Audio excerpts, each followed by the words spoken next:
Boa noite, caros amigos do canal Dr. Refugo. Se você está assistindo isso e não é segunda-feira, então você está assistindo no nosso canal, no Dr. Refugo do YouTube.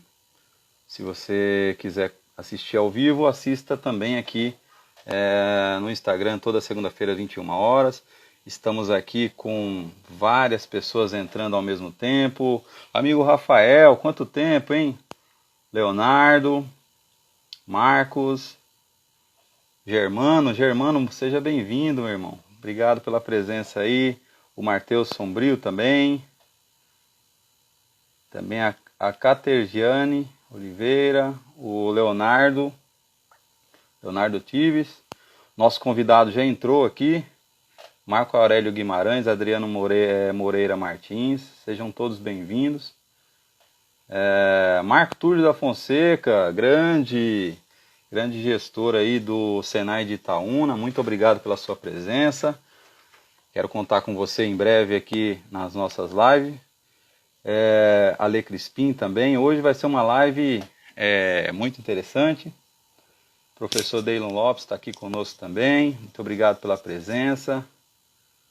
Agradecer aqui a presença de todo mundo que mais uma vez está com a gente. E sem mais delongas, vou chamar aqui o meu convidado de hoje. Deixa-me ver, cadê ele? Hoje, pessoal, temos um convidado e ele é um convidado internacional, né? Nosso amigo português, Francisco Costa Lopes.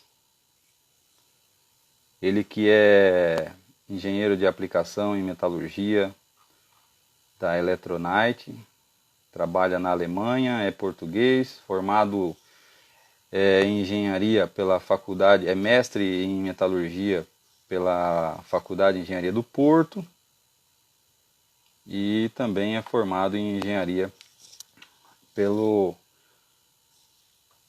Faculdade do Porto. E ele vai poder se apresentar melhor do que a gente aqui a partir desse momento, quando eu convido ele a participar conosco. Nossa conversa de hoje, Djalma do Amaral, profundo conhecedor aí também, pelo que os meus amigos falam, não tive o prazer de conhecê-lo pessoalmente, mas sei que também é um conhecedor do tema. E vou chamar aqui sem mais delongas Francisco. Ó, tem gente que estava sumido aqui das nossas lives, o Lucas Sommer estava sumido aí. Lucas, boa noite, seja bem-vindo.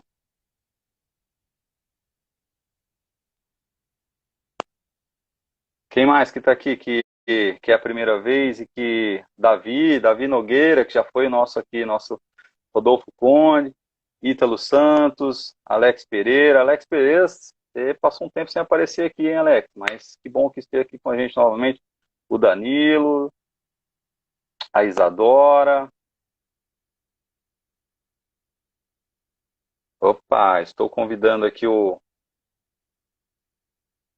Francisco, vamos ver se ele consegue. Enquanto isso, eu vou continuar aqui agradecendo as pessoas que estão presentes aqui. Quem que está aí que é da turma do professor Heiler? Opa, quem aqui que é da turma do professor Heiler? Vamos. Agora sim, agora eu acho que eu vou conseguir. Opa! Temos algumas pessoas aí, Arlene. Agora sim, agora sim. Estamos aqui. Olá, Fernando, viva. Boa noite a Olá, todos. boa noite. Bem, primeiramente, é um prazer para mim tê-lo aqui conosco. Obrigado por aceitar participar desse desafio conosco e Obrigado, muito eu, prazer em Fernando. conhecê-lo. Foi um prazer para mim conhecê-lo, ter a sua indicação para participar conosco aqui foi muito interessante. Muito obrigado mesmo. Obrigado, eu, Fernando. Para mim é um prazer poder participar e agradeço o seu convite e espero que seja a primeira de muitas a estar Sim, presente sim. no seu canal. Oh, já temos já conversamos alguns briefings aí, alguns alinhamentos, que teremos muitos assuntos a tratar, né? Eu sim, espero que sim. Pessoal, o Francisco fala português de Portugal, que é o português mais moderno, mas ele entende tudo que a gente fala, porque atua bastante com brasileiros, né, Francisco? Sim, também, é Então, verdade. E eu queria o, o- dizer, o- se por vezes não entenderem o que eu digo, ou se eu estiver a falar muito rápido, muito depressa, posso repetir. Há alguns termos que eu sei que não são os mesmos em português de Portugal e do Brasil, e vou tentar não fugir muito ao erro. legal. Ó, nossa live aqui, ó, nesse início aqui, com menos de 5 minutos, nós já estamos com 25 pessoas online, alguns conhecedores do tema da análise térmica, e temos aqui também que entrou agora o Robson, Robson Barbizan, lá de Monte Alto, é uma indústria de fundição aqui do interior de São Paulo. E também nós temos praticamente uma turma inteira do curso de metalurgia do Instituto Nacional aqui do Senai, que Ótimo. vai participar da nossa aula, que coincidentemente, Francisco, está fazendo essa matéria esta semana passada. Então, Ok. eles tiveram a aula semana passada e agora eles vão ter essa possibilidade de participar. Isso para contar como, segundo o professor Heiler, que também vai estar aqui com a gente, vai contar com uma atividade extracurricular. Muito bacana, né? Muito bom, muito bom. Então espero muitas perguntas no final e espero Sim, poder sim, responder a todas. Conseguir claro, responder claro. a todas. Legal. Muito O bom, Heiler já está muito aí bom. também. Grande abraço, Heiler. Então, começando, Oi? Francisco, nosso primeira coisa, assim, eu já falei quem é você, mas rapidamente, quem é o Francisco? O que você faz para os nossos amigos brasileiros que não te conhecem? Pronto, o meu nome é Francisco, eu estudei Engenharia Metalúrgica e de Materiais na Universidade do Porto. No final do meu curso fui fazer uma parte curricular à Alemanha, numa empresa alemã, onde fui depois convidado para ficar e desde então estou na Alemanha a trabalhar. Trabalho na parte de metalurgia e aplicação na fundição, nomeadamente ferro fundido, portanto a minha especialidade é mais ferro fundido, apesar de ter também contacto com outras áreas da fundição. Portanto, eu trabalho para a Electronite e agora nos últimos anos, numa parte mais internacional, estou muito focado durante alguns anos, os meus primeiros anos foram na Alemanha. Ultimamente tenho andado também muito por França, na China, Turquia, México, alguma coisa no Brasil. Espero agora poder também ter esta oportunidade de fazer mais contactos e poder também dedicar-me um pouco mais ao Brasil. Como disse, pronto, na área da metalurgia e aplicação, que basicamente consiste em, pronto, na empresa onde eu trabalho, que vende sensores, aplicá-los a controle de processo, nomeadamente. E pronto, tem Legal. sido assim. Muito legal. Aqui no Brasil a gente tem aí uma situação, não sei até que ponto você conhece essa realidade brasileira, mas hoje nós vamos falar de análise disso, mas análise térmica no Brasil ainda, em alguns momentos, ainda Certo. é tabu em alguns momentos. Algumas fundições médias e pequenas não utilizam, né? Algumas fundições acabam Ok. não utilizando ainda. E uma coisa interessante que é uma Que é uma pena. tecnologia, né, que é uma pena, que é uma tecnologia que nem é tão nova assim. Então, esteja à vontade Não. para você explicar para a gente aí um pouquinho, como eu costumo dizer aqui no canal, nós temos pessoas que são especialistas em ferro fundido aqui, como o caso do doutor Ricardo Focco, que está aqui conosco, que foi representante do IPT durante muitos anos, e alguns outros colegas, como o Djalma, como o Davi, e outros colegas, mas ao mesmo tempo também nós temos aqui ouvintes que são de alumínio, de outras áreas de aço que não conhecem a análise térmica, principalmente aplicada aí nos setores. Então, explana para a gente, por favor, Francisco, o que é análise térmica, por que se usa em ferro fundido, um pouquinho em Ok. geral aí, estamos... Ansioso Pronto, eu por vou ouvir. fazer uma explicação, vou tentar não ser demasiado técnico, também não quero ser aborrecido, vou fazer assim uma apresentação, como se costuma dizer, por alto da tecnologia e pronto, se houver questões, estejam à vontade. Portanto, a análise térmica é um termo, assim, em geral, que é, no fundo, o estudo das variações da temperatura ao longo do tempo, um material quando este é aquecido ou arrefecido. Na indústria de fundição, geralmente, quando falamos de análise térmica, referimos-nos à análise de curvas de arrefecimento ou solidificação de uma amostra de metal quando esta é vazada para dentro de um molde que contém um termopar. Consegue-me ouvir bem, Fernando? Deu uma pequena cortadinha aí quando você começou a falar, mas agora já foi, já engrenou.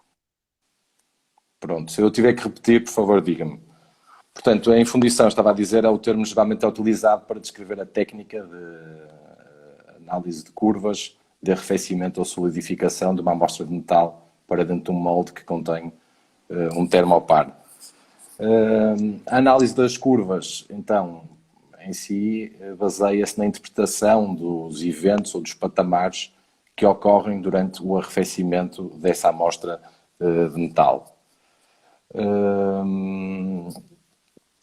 A curva que nós obtemos é o resultado de transformações que nós conhecemos, geralmente diagramas de equilíbrio ou diagramas de fases, e é o resultado de um equilíbrio térmico entre a amostra de metal, o molde para o qual foi vazado e o meio ambiente em que foi recolhida essa amostra. Assim, E essa, de uma e forma geral. essa análise térmica é algo novo? Quanto tempo que existe a análise térmica? Não, não é uma técnica propriamente nova, não. Dizem que os primeiros estudos foram feitos de análise térmica, existem desde 1880 e 1890, digamos, e na área de fundição os primeiros estudos que foram publicados terão sido por volta dos anos 30, alguns estudos sobre a influência da temperatura de sobreaquecimento na temperatura, a influência que tem na temperatura eutética. Foram aí os primeiros artigos que foram publicados. Portanto, é uma técnica que não é recente. Também não, já tem alguns anos e tem vindo a ser utilizada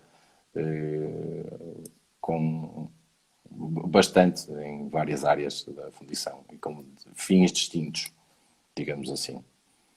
Certo. Arrefecimento, pessoal, para nós é a mesma coisa, mas não é uma palavra tão Esfriamento. comum, mas é o resfriamento, né? Então, durante ali o processo de resfriamento, a solidificação, né? Para quem conhece ferro fundido, para quem não conhece ferro fundido, depois você pode dar uma palhinha a mais, mas nós estamos falando aí Resfriamento. for- da formação das grafitas ali durante o processo de solidificação.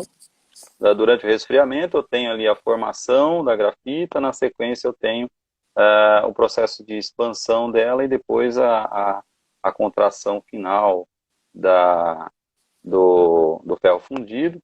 Uhum. E aí acho que esse é um tema interessante, né? Toda análise térmica que a gente estuda em ferro fundido, ela está diretamente relacionada a entender esse fenômeno. Você consegue dar uma explicaçãozinha básica sobre essa etapa do processo, esse fenômeno que acontece? Eu gostava de mostrar uma curva de análise térmica para representar isto, se o Fernando permitir.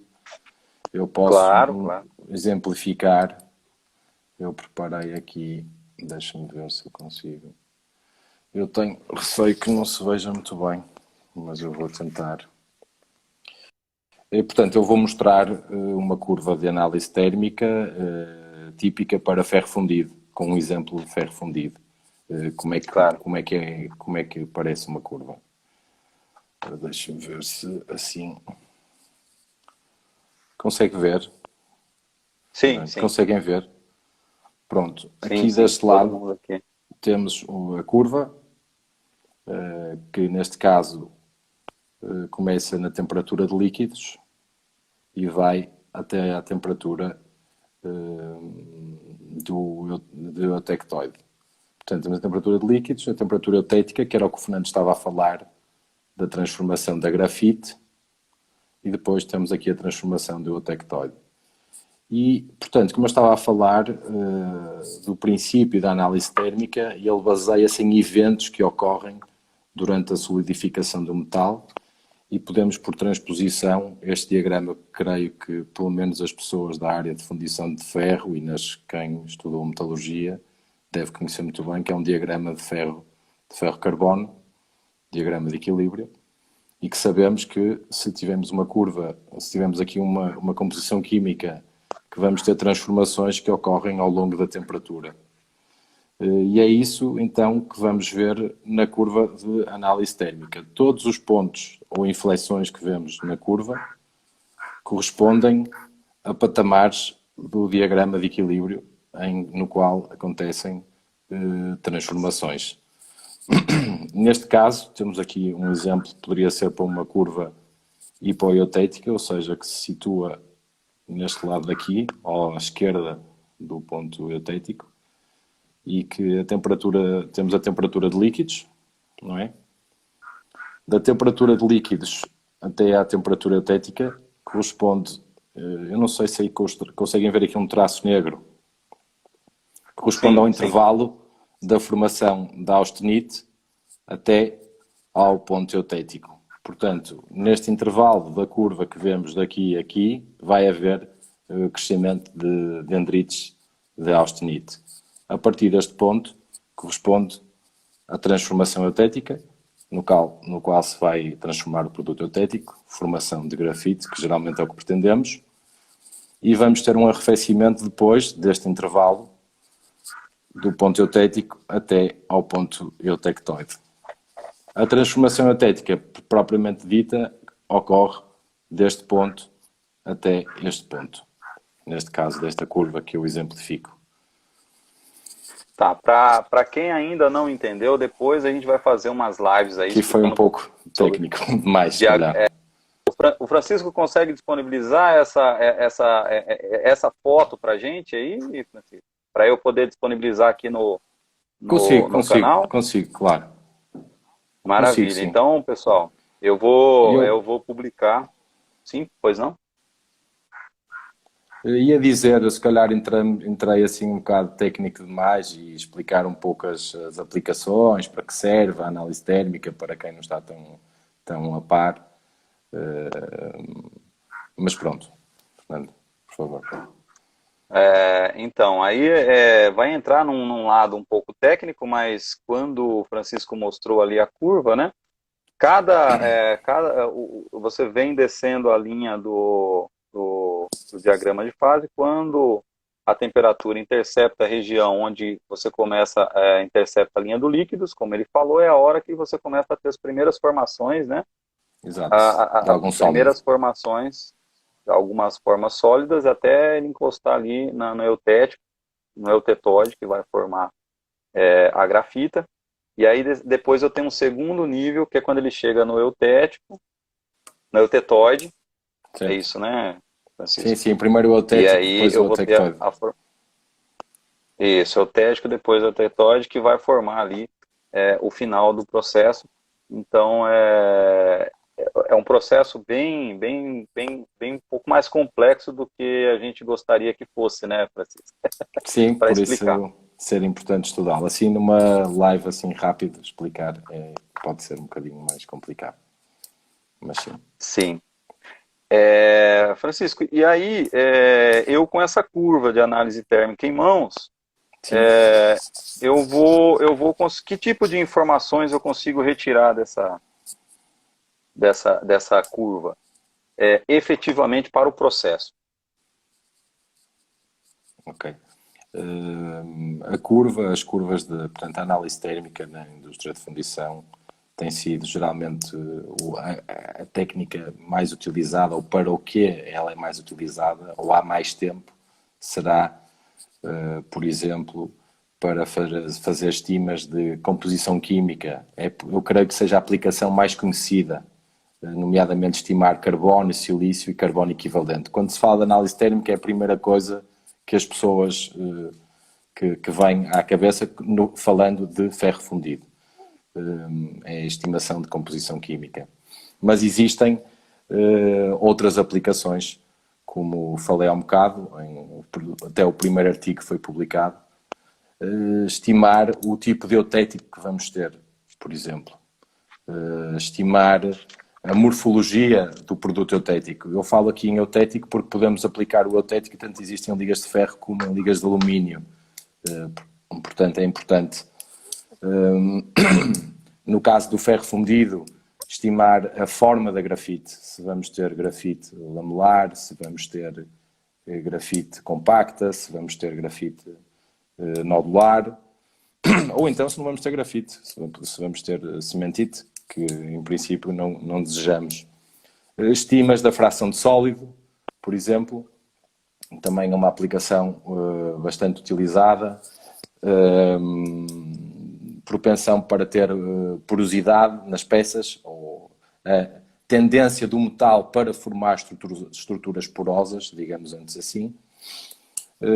Seria aquela que o pessoal costuma chamar aqui no Brasil, tendência de porosidade ou tendência de formação de rechupos. Exatamente, sim. Será outra aplicação também bastante conhecida. Há alguns estudos que indicam que é possível prever o estado de oxidação do metal por elevação da temperatura de líquidos. Metal oxidado pode não ser muito oxidado, pode não ser desejável. Existe, portanto, uma série de aplicações. Estas são as mais conhecidas, as que mais se conhecem. E uma outra, no caso aí, então, para a gente poder ter essa visão, a curva, eu vou estar sempre, a análise térmica é sempre uma análise comparativa, né, Francisco? Eu nunca vou olhar para uma curva e falar, tá bom, tá ruim. Na verdade, eu vou fazer ensaios comparativos, encontrar aquilo que seria o ideal para o meu processo, e a partir daí eu tentar trabalhar para que ela fique mais próximo possível disso. Seria isso, ou tem uma outra forma de avaliar a curva de análise térmica?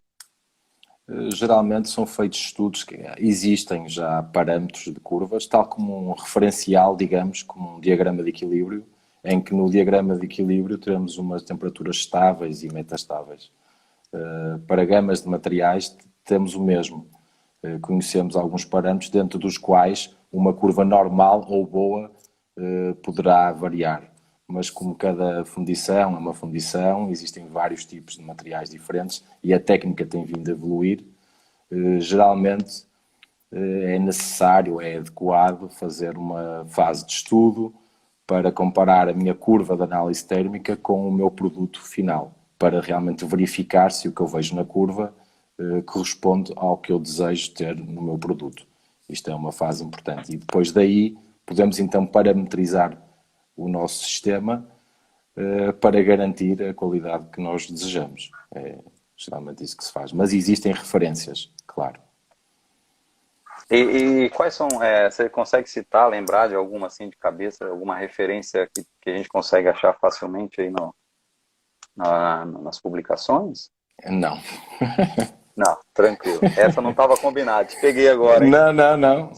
Não existem, geralmente, eu creio que por ser segredo de produção, muitas vezes não é permitido publicar gamas de produção nem referências, mas é facilmente saber que uma temperatura, depende do material, claro, mas sabemos que uma temperatura de líquidos de 1200, por exemplo, não será uma coisa boa, ou um eutético de 1110 não nos vai indicar que temos grafite, mas sim que teremos algum tipo de carboneto.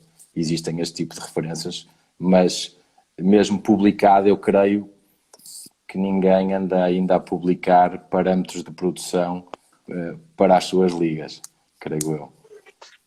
E aí, no caso, são os pontos que a gente vai analisar.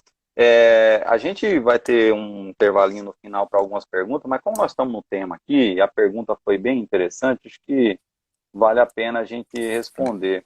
o Tirone, de Tirone, ele está falando assim, existem dois rebaixos na curva, ambas significa super resfriamento? Quando você mostrou a curva aí, tinha dois rebaixos, né? Deixa-me eu pôr aqui. Sim. Se significa super resfriamento, quer dizer... O super resfriamento, aquele que a gente conhece aqui no Brasil, é o super, ali onde o ocorre undercooling. isso, undercooling, exatamente. Não, essa parte, eu vou voltar a pôr a curva, deixa-me só um segundo, por favor. A parte do... Um momento. Porque isso pode realmente gerar algumas dúvidas, Francisco, as pessoas confundirem. Super Não, porque resfriamento... geralmente, Fernando, eu vou explicar, geralmente em todos os sistemas de análise térmica, a parte da curva que se vê é esta. Percebe? Ok. Só se costuma ver esta parte. Ninguém aguarda a outra parte A outra acontecer parte, para... não. Esta parte da curva daqui para baixo, geralmente não aparece na maior parte dos sistemas de análise térmica. A curva aparece até aqui e existe um motivo pelo qual é assim. É que geralmente as pessoas têm interesse nesta fase daqui para cima, que é a fase na qual se dá a transformação da grafite. E então as pessoas estão muito preocupadas com esta fase. E aqui é que é a fase do sobre resfriamento que está a falar. Aqui o undercooling, como se diz em inglês, é nesta fase do eutético, ou seja, da temperatura eutética que é teórica, conhecida, para a que realmente temos na análise térmica. Esse é que vai ser o super resfriamento que temos. Até aqui Coloca os dois dedos aí para mostrar qual que é o undercooler, por favor. É aqui. Ah, Portanto, nós temos uma temperatura de referência, que geralmente é uma temperatura certo. teórica, que sabemos, conhecemos dos nossos diagramas de equilíbrio, e depois vamos bater esta temperatura que obtemos aqui, a temperatura eutética mínima, fazemos a diferença para essa temperatura de referência. E esse vai nos dar o nosso sobre-resfriamento do eutético.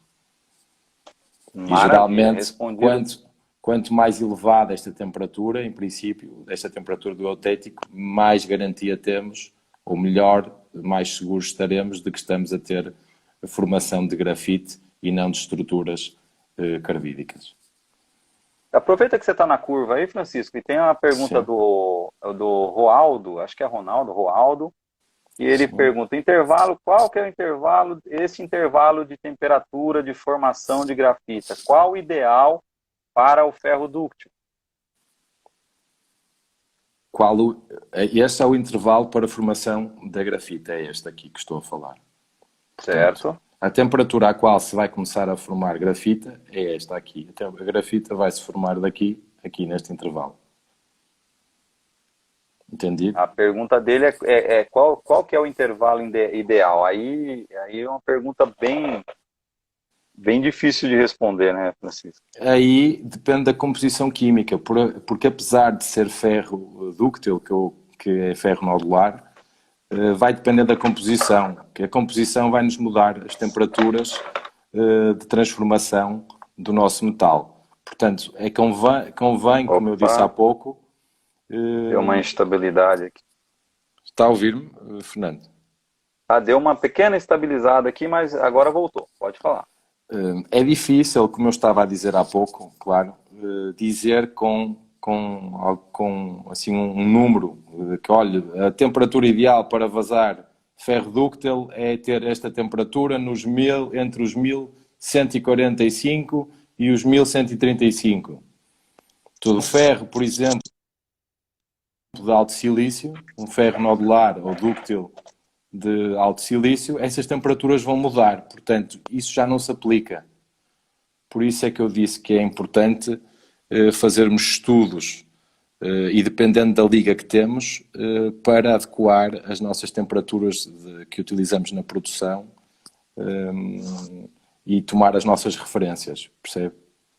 Porque um ferro com um baixo teor de silício, por exemplo, e outro com um alto teor de silício, podem estar os dois bons e esta temperatura para um é muito mais abaixo do que para o outro. Perfeito.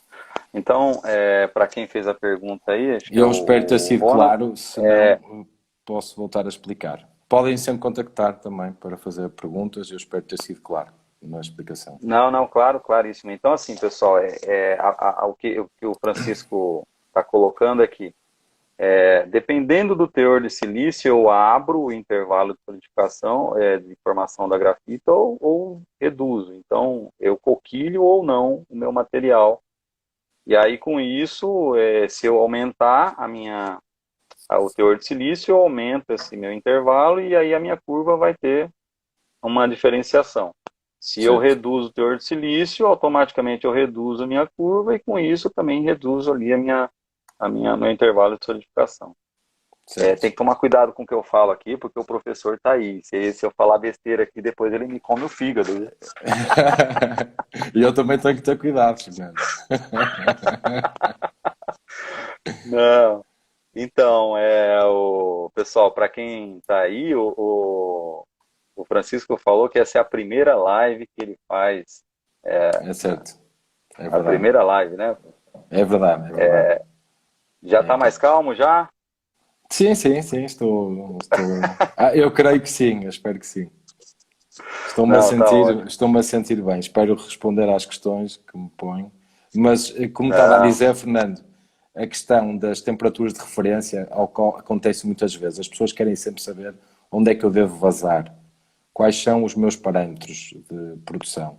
Claro que existem alguns, mas eu quero só transmitir a ideia de que não devemos fixar ou tomar isto como certo. É sempre preciso experimentar, é sempre preciso medir para depois dizer para esta minha liga, seja ela de ferro, seja de alumínio, seja aço, cobre, o que seja, vamos ter que definir, vamos ter que estudar isso para poder definir melhor. Não se acreditem muito nas referências. A temperatura eutética do diagrama de equilíbrio ferro-carbono, que toda a gente conhece, na realidade foge um bocado ao que nós vemos no diagrama, as temperaturas que lá estão, como podemos ver em diferentes publicações. Portanto, é importante manter isto na cabeça e é isso que eu quero chamar a atenção. certo. Uma pergunta que eu ia te fazer, nós falamos aqui da composição química, né? Quando a gente Sim, fala em composição química, eu já visitei fundição que não tem sim, espectrômetro e que trabalha basicamente aqui no Brasil, com carbono e silício, fazendo ali a avaliação somente do silício e do carbono pela análise equivalente. térmica. Como que você considera isso? É possível trabalhar só com análise térmica? É possível trabalhar só com análise química? Qual que é a sua avaliação e as práticas das empresas por onde você visita aí?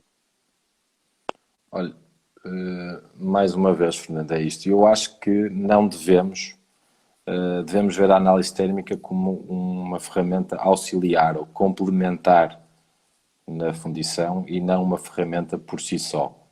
O uso da análise térmica não invalida o uso da análise química também, porque elas são complementares.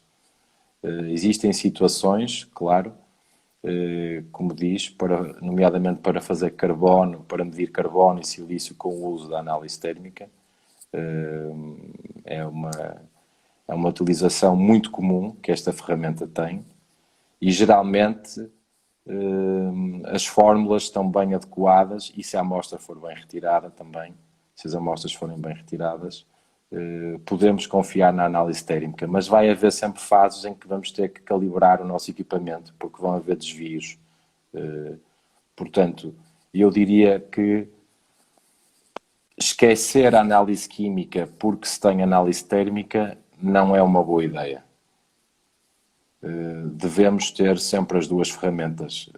Podemos, por vezes, deixar de fazer uma análise química porque temos análise térmica, porque não podemos fazer análise química, por exemplo, ou porque demora muito tempo, e então vamos seguir pela análise térmica, que com certeza nos irá dar uma boa indicação, uma boa estima do carbono e do silício e do carbono equivalente. Mas eu não sou da opinião que uma anula a outra. Portanto, devemos ter sempre as duas a funcionar. O professor Heiler Bueno, que é professor lá do Senai de Itaúna, ele está colocando uma situação aqui o seguinte, que o controle mais comum de avaliar o grau de nucleação de uma grafita nodular se dá pelo superresfriamento. Sim. Aliás, é pergunta que ele está fazendo. O controle mais comum de avaliar o grau de nucleação de uma grafita nodular se dá pelo superresfriamento ou pela recalescência? E pelo ferro fundido, essa avaliação é similar ou é diferente? Isso é uma boa pergunta. Ali na curva, a gente tem, depois que passa o superresfriamento, o próximo morro que nós temos ali é a recalescência, não é isso? Certo. Geralmente, para ver a nucleação da grafita, utilizamos o superresfriamento, como diz. É o patamar em que estamos mais interessados para saber se estamos bem inoculados ou não, se o nosso metal está ou não bem inoculado, se o nosso inoculante está a funcionar.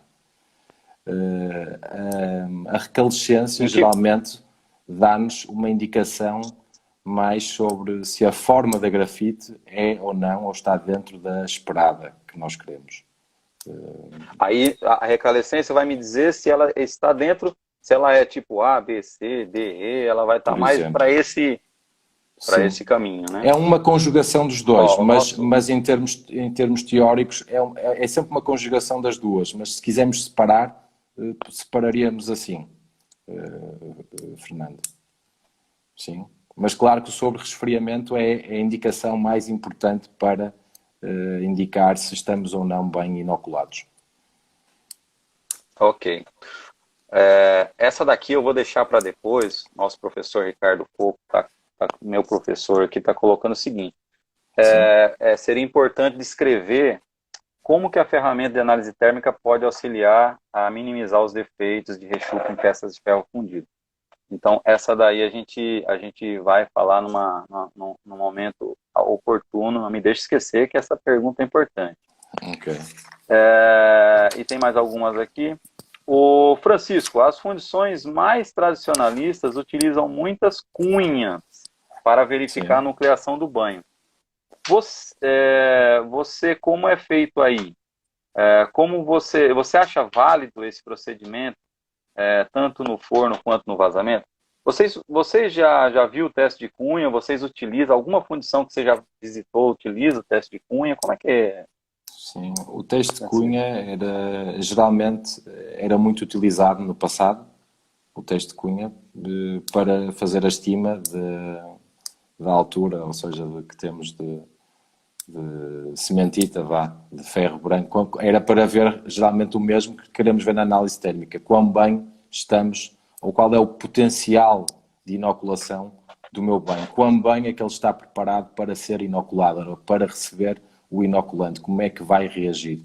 E esse é o teste de cunha que se fazia e que ainda se faz, mas que eu tenho visto que tem vindo a cair em desuso, o teste de cunha.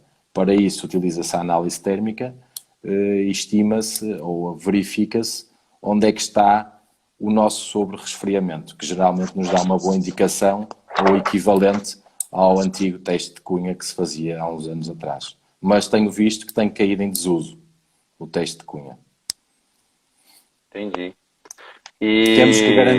Temos que garantir realmente que a nossa cunha que está a funcionar, não é? Que é um arrefecimento também adequado, e creio que às vezes a análise técnica poderá estar melhor indicada agora para isso. Entendi. E deixa eu te perguntar uma outra coisa. A gente falou de análise de carbono, mas é uma coisa importante, né? Os equipamentos de hoje, normalmente quando você quer saber o teor de carbono equivalente, você faz a análise com um coquilhamento, certo? E Sim. quando para você fazer carbono de silício, você faz com a cápsula que tenha lá a composição para gerar 100% de coquilhamento. É isso, né? Claro, sim. É importante ver que na análise térmica, dependendo do que nós queremos fazer, qual é o nosso objetivo. Existem diferentes tipos de cápsulas. Portanto, há cápsulas que têm adição de elementos que nos permitem estudar coisas diferentes. Geralmente a cápsula que é utilizada para estimar carbono e silício vai fazer o mesmo efeito que uma coquilha, que é arrefecer rápido e fazer com que o metal seja branco. Se queremos estudar outras coisas, devemos utilizar outras cápsulas. No caso da cápsula para fazer o efeito de coquilha, uma coisa que a análise térmica nos permite verificar, que a coquilha não nos permite, a não ser que vamos partir a amostra de coquilha e verificar se realmente é branco ou se está cinzento, é que na análise térmica a curva tem que ser achatada na temperatura eutética, que vai dizer que todo o material é metastável. Se existir algum tipo de recalescência, quer dizer que se formou grafite, ou seja, a amostra não é branca, portanto o resultado não será o mais adequado. Portanto, aqui está uma vantagem de verificação utilizando a análise térmica. Não sei se respondi à sua questão, Fernando. Sim, então nós temos aí a que vai coquilhar, né? Aqui no Brasil é muito comum utilizar a cápsula com um material no fundo, né? Que é o telúrio, né? É o telúrio, ele sim. vai, Isso é vai no caso, coquilhar. atenção, que esse é material para coquilhar ferro cinzento, ou seja, que não é tratado com magnésio. No caso de quiser fazer uma amostra de coquilha para ferro tratado com magnésio, deveremos utilizar cápsulas que têm telúrio e enxofre, por exemplo. O enxofre vai-se ligar ao magnésio e o telúrio vai fazer com que a amostra seja branca. Portanto, como eu disse, Então, é necessário adequar a cápsula que estamos a utilizar ao estudo que queremos fazer. Isto é uma coisa muito importante. Então, quer dizer, eu consigo fazer um coquilhamento e analisar silício e carbono em uma amostra que contenha magnésio, desde que eu use uma cápsula correta, é isso? Certo. Tem que utilizar Legal. uma cápsula, neste caso, de telúrio e enxofre, que é para isso que elas servem. Que vai ter o mesmo efeito que a cápsula de telúrio, que geralmente é utilizada nos fornos para fazer a amostra de coquilha, como lhe chama. Outra questão que a gente estava colocando aqui. Então, já que nós estamos falando das diferentes cápsulas, então você tinha falado lá no começo que a análise térmica também pode ser usada em alumínio. Aqui no Brasil, eu realmente não conheço nenhuma fundição que utiliza isso. Eu não conheço nenhuma que utiliza. Se alguém conhecer alguma aí, por favor, nos avise aí. E no mundo, como é que está essa utilização da análise em alumínio? Existe utilização? A demanda é alta? Como é que está isso hoje? Existe. Fernando, pronto, como disse, não é a minha área onde eu trabalho mais a fundo, mas tenho conhecimento dessa utilização e tenho colegas que trabalham nessa área e existem várias fundições de alumínio que estão interessadas em utilizar a análise térmica para fazer estudos, nomeadamente em calcular, muito utilizada, a aplicação que eu mais vejo, por exemplo, é o refinamento de grão de eutético. Eu vi alguns estudos, né, que você consegue atribuir na curva de análise térmica o tamanho médio dos grãos ali por correlação durante o processo de resfriamento.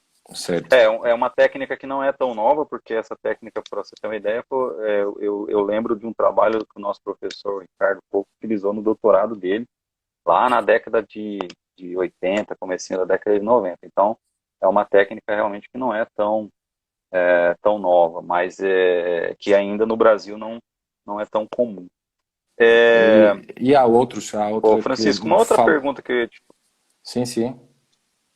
Você ia falar também que porque o Heiler está colocando que a Nemac aqui em Betim, ela utiliza análise térmica, só que ela não tem. Na Europa também. Ele não tem informações técnicas, mas ele sabe que utiliza. Uma outra questão, você falou de alumínio, mas tem outras utilizações em fundições que a gente não saiba, que a gente não está tão acostumado, Francisco? Eu sei que há fundições de cobre que também usam, mas não lhe sei dizer a aplicação. E neste momento estamos a desenvolver aplicações para utilização em fundições de aço, nomeadamente para ver os intervalos de solidificação líquidos sólidos, a temperatura do intervalo, a duração do intervalo, e também para estudar a temperatura, muito utilizado porque muitas fundições de aço recorrem a tratamentos térmicos, mas isto aplica-se a outras fundições que utilizam tratamento térmico, para estudar a temperatura eutectoide no sentido de melhorar ou de otimizar a temperatura deste tratamento. Portanto, conhecendo a temperatura real, podemos primeiro, e conhecendo os outros parâmetros todos, temperaturas, intervalos, podemos agrupar, ou melhor agrupar, as nossas famílias de material que vamos tratar, de forma a otimizar o forno, a temperatura, o ciclo térmico do forno que vamos utilizar, incluindo famílias que têm todos comportamentos idênticos e se calhar vão receber o tratamento térmico de uma forma semelhante. Esta é uma das aplicações, por exemplo, para o aço, que estamos a ver se terá algum sucesso. Mas é engraçado ver que alguns aços agrupados dentro da mesma família, por vezes, têm comportamentos de arrefecimento que são um pouco diferentes do que estávamos à espera. Existe uma aplicação muito clássica da análise térmica no aço, que também é para medir o sobreaquecimento. É assim que se diz em brasileiro, sobreaquecimento. Sobreaquecimento. Superaquecimento. Superaquecimento e medir a temperatura e medir o carbono também.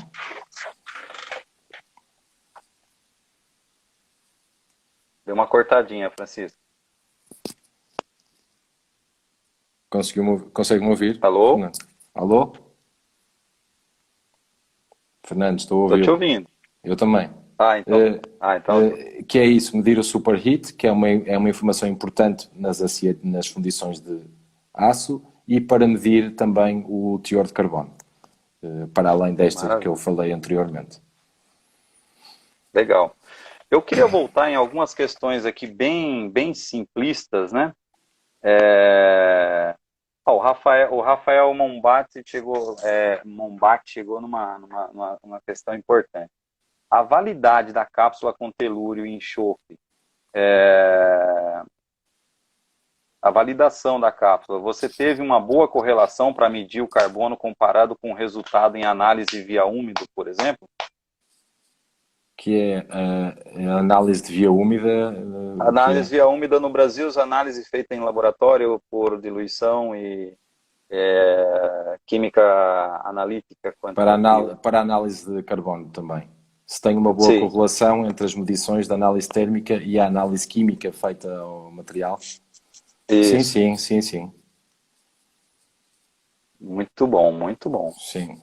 Então a correlação poderá foi ser feita possível. Fernando, é importante notar que as fórmulas que existem para cálculo de carbono e de silício permitem que estas sejam ajustadas, não é? Fazer offsets às fórmulas, por vezes, para corrigir algum efeito de composição química que não esteja contido nas fórmulas mais conhecidas. Mas sim, existe uma boa correlação, tanto para a cápsula de telúrio e enxofre como a sal de telúrio, para o carbono, sim. Legal. Vamos começar a responder as perguntas aqui. O Thiago Paiva está perguntando assim, um pequeno superresfriamento é garantia de grafita tipo A? E por quê? Essa é a primeira pergunta dele. E a segunda é possível gerar grafita tipo C em um ferro fundido cinzento eutético, hipoeutético, de pequeno superresfriamento? Então vamos responder a primeira pergunta. Primeira pergunta. Um pequeno superresfriamento é garantia de grafita tipo A? Por quê? Não, eu creio que não será garantia, porque o tipo de grafita que vamos ter também vai ser um jogo da temperatura de líquidos que temos no nosso metal, no nosso ferro. Portanto, vai ser sempre um jogo, tanto esta pergunta como a próxima, não nos podemos focar só no super esfriamento que temos. Vamos ter que jogar muito com a temperatura de líquidos. É uma conjugação de dois parâmetros, líquidos e a temperatura tética mínima ou sobre resfriamento. Legal. Minha opinião, E minha tá, experiência. aí também tem outros fatores que acabam influenciando, que vai ser, isso aí. É possível gerar grafita tipo C em um ferro fundido cinzento hipoeutético de pequeno super resfriamento? Nunca vi, Fernando. Não sei assim de repente responder. Não vi, não. É, porque a grafita tipo De C em pouco, de alguns. pouco sobre resfriamento, me disse, sobre Isso, de arrefecimento. pouco superfacimento. Não, a de grafite tipo C geralmente está associada a alto arrefecimento rápido, não é? Tem alguns outros fatores aí, né, relacionados à composição química que pode, evidentemente, interferir na formação Claro, dessa claro. grafita, né? Sim, E aí sim. você pode ter um intervalo pequeno e ela por Não, mero- em princípio vamos ver ele vai um efeito aumentar. na curva, vamos ver um efeito na curva, quase certeza, porque a curva em princípio indicar-nos há mudanças de composição química, que sejam notórias, claro. Portanto, vamos conseguir ver uma alteração na curva. Sim. Beleza. Maravilha. Então, Fernando, só para garantir, a grafite tipo C no Brasil também é aquela interdendrítica, não é? Aquela grafite sobre resfriamento. sim, Estamos a sim, falar do sim. mesmo. Segue a mesma sequência. A, B, C, D, Ok, E, E ok. a pior de Só para todas. garantir, sim, sim. Não, claro. O Marcos Lima está perguntando, Francisco, as fundições mais tradicionalistas utilizam. Ah, já perguntei isso para você, você já falou sobre as cunhas, né? É, Bem, eu queria aproveitar agora, nós já passamos de 40 pessoas online ao mesmo tempo, eu estou me sentindo aqui o Jorge Mateus, que conseguiram 3 milhões de pessoas ao mesmo tempo. Nós estamos. Queria agradecer aí a Dani Tironi, acho que é o Daniel, o Otávio está aqui com a gente também, Otávio Alves Júnior. Quem mais chegou depois? O Braulio Terra chegou aqui depois também, o Andrei Vivian, a Carla, o Maurício, o Martinelli. Fazia tempo, hein, Maurício? Que bom que você está aqui com a gente. Quem mais está aqui conosco? A Tereza, o Ronaldo, Roaldo, acho que é isso. E todo mundo aqui com a gente, Ricardo Pouco, já falei, o Edivaldo Paulo, o Leonardo também está aqui conosco, o Marco Túlio, o Antônio Carlos Capola, Marco Aurélio, Muito bem. Djalma do Amaral, Aline, Nelson Araújo, Guilherme Gonçalves, também já participou conosco aqui. Muito bom, nós estamos aqui muito contente em ter você aqui conosco e o pessoal respondeu à altura aí, todo mundo junto com a gente aqui. Eu queria complementar uma pergunta aí sobre o processo, e assim, eu gosto de tocar nos assuntos que o pessoal não toca muito, que eu vou lá e eu fico acompanhando um operador. Eu gosto de acompanhar um operador, eu não gosto daquela discussão lá do engenheiro, eu gosto de acompanhar um operador. Aí uma coisa que eu sempre vejo nas condições que me deixa com o cabelinho em pé é o seguinte, o tempo de coleta de amostra, ele interfere, ele faz diferença na hora que eu pego a conchinha lá, né? E eu pego a conchinha e vou colocar o material lá para fazer o teste. Aí o cara esqueceu de pegar a cápsula, aí até pegar, até colocar a cápsula, até colocar o material. Essa é a pergunta que eu queria fazer para você. O tempo, ele é importante nesse processo? É, Faz diferença o tempo de coleta de amostra? sim, sim, faz por uma questão de temperatura, Fernando. Assim, rapidamente faz por uma questão de temperatura, porque desejamos que a amostra não arrefeça, portanto a amostra deve ser retirada e vazada o mais rapidamente possível para evitar que não vamos perder a qualidade da amostragem, porque durante a análise térmica devemos garantir que existe pelo menos uma diferença de 40, 60 graus para termos uma amostra válida. Por isso, se a amostra demorar muito tempo, eu imagino que com o tempo esteja a dizer que a amostra vai demorar muito tempo a ser vazada. Eu creio que não devemos ficar um minuto com a amostra na concha à espera desta ser vazada. Vamos ter resultados, em princípio, falsos, especialmente nos que não se vêem a curva, que não vemos uma curva defeituosa e o equipamento pode, por vezes, na mesma, lançar um resultado que é falso. Portanto, devemos ter cuidado no tempo de vazamento da amostra, que deve ser o mais rápido possível, não é? Deve estar tudo pronto para, após tirar a amostra, esta ser vazada dentro do cartucho de análise térmica. O Adriano está fazendo uma pergunta aqui. A temperatura da conchinha também influencia? Eu gostaria de falar uma coisa antes. Adriano, toda conchinha tem que ser aquecida por evitar um outro problema, que é a umidade presente ali, que pode comprometer. É uma questão de segurança você aquecer a sua ferramenta antes de tirar a amostra, certo? Certo. E a pergunta que eu ia te fazer com relação a essa questão, qual a temperatura e se a temperatura influi? O ideal é que a minha temperatura, na hora que eu coloco a amostra lá, eu tenho que ter certeza, ela vai ser uma boa, a temperatura da amostra tá boa quando ela tá acima, bem acima da minha temperatura de líquidos, é isso, né? Sim. Porque se ela estiver muito próximo da temperatura do líquido, aí eu começo a comprometer o ensaio como um todo, né? Sim. É isso, Não, né? é isso, exatamente. Não convém, é preciso ter atenção a isso para garantir uma boa amostra, Fernando. Se for a Legal. temperatura muito baixa, e é necessário ter atenção também às conchas que são utilizadas, por exemplo, deveremos utilizar material que não reage com o metal e que garanta, portanto, que a amostra arrefece o menos possível, por caso de demorar algum tempo a ser vazada, e também que não há influência, como disse, do material refratário, às vezes que é utilizado em algumas conchas, com o metal. Isso deveremos ter algum cuidado. Quer dizer então que se eu tiver pegar uma concha lá de metal qualquer e eu pegar o meu material, mesmo seja um aço, eu posso interferir, esse material pode interferir no resultado da análise térmica, se ela não for inerte? Sim, e geralmente são os refratários.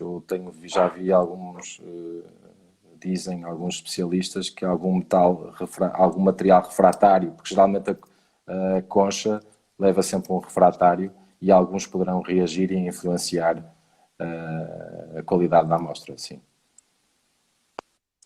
Entendi. Agora, aqui nós estamos com um problema. Nós temos 2 minutos para falar uma coisa que era a coisa mais importante.